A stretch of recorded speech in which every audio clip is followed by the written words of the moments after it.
خانم ها آقایان، چنین مجنون چرایی من چه دانم رومی سیمفونی پراجکت تقدیم می کند استاد شهرام ناظری و حافظ ناظری.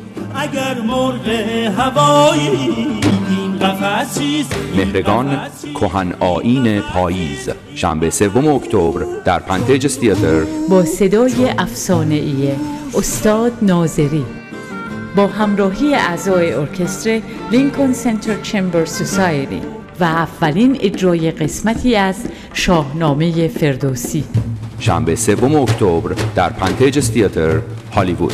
فروش بلیط در تیکت مستر، گیشه پنتیجس تئاتر، فروشگاه‌های ایرانی و کمدن هاوس، بیورلی هیلز. کاری افتخارآمیز از نیدرلندر با همکاری رامن هامبل. نیدرلندرکانسرتس.com